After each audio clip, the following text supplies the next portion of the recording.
You're thinking about buying a home here in 2022. Here are 3 mistakes that buyers are doing that we want you to avoid. Stay tuned.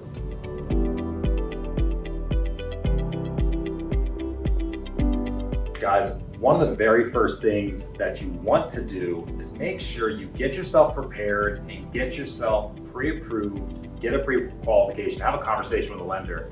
You want to know what your financials are and start making some plans about paying for your home. You really want to get those things squared away before you start making offers, for sure. And you definitely want to talk to your real estate professional and also the lender as well. With such a hot buyer's market that we're in, one of the mistakes that we're having is not knowing the financing type, not making sure that the house matches that financing type, and also know that different financing type, especially in today's hot market, may kind of exclude you in a competitive offer situation. So we want to make sure that we're putting our best foot forward. We're researching all options when it comes to the financing to make sure that not only is the best terms for you, but also the best terms, unfortunately, for the seller too, for them to go ahead and accept your offer. Absolutely. And guys, one of our jobs as your real estate professional is to keep you protected.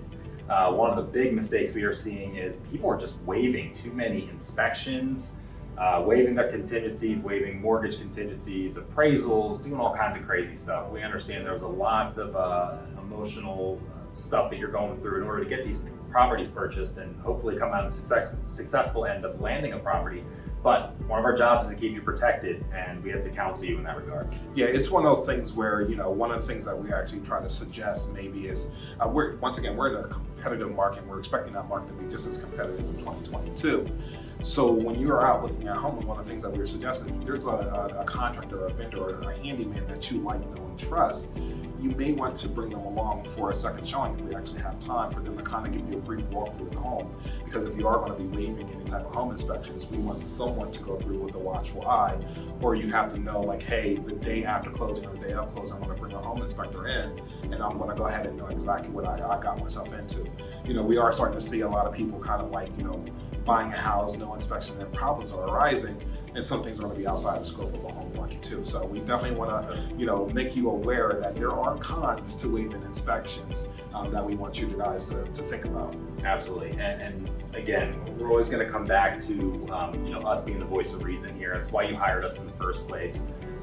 We understand this is a very emotional process. It's very quick and easy to get yourself tied up into this process, and a big mistake we see is people basically buying a property with emotion rather than logic, any financial logic at that. So we've been seeing people do some pretty aggressive and, quite frankly, kind of dumb and scary things in order to land a property. So it's important to know, you want to stay within the market. Don't disregard what the market value is in a property just to land a property. But there's pluses and minuses to going above an asking price, waiving contingencies versus getting contingencies, and there's a lot that goes into a real estate contract that offers to land a property. Yeah, and that's a huge thing, right? So one of the discussions that I have when I'm doing my consultation with buyers is, it's my job to take the emotion out of the transaction. That's a whole nother story here, but yes, it is my job to take the emotion out of the home buying process for you. So one of the things that we actually suggest to people is not necessarily always like the price, it's the terms too. So there's some things that we want to consider, like, hey, I don't want to go $15,000 above asking price, or how much are you going to guarantee above asking price. We don't want you guys to be in a bad situation if you were to need to sell in the next year, 2 years. Right now, we're kind of in an anomaly where, if you bought a home 2 years ago and tried to sell it now, that you could, not have to write a pretty big check. But we're not expecting that to continue for years on end.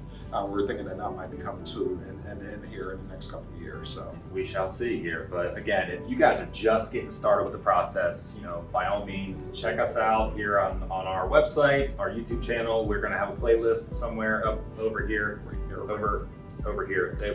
They'll point you in the right direction. But if you're looking to get started, check us out there. If you have any questions, by all means, reach out to Darius, reach out to myself. We're happy to help out. All right, see you guys in 2 weeks. See y'all.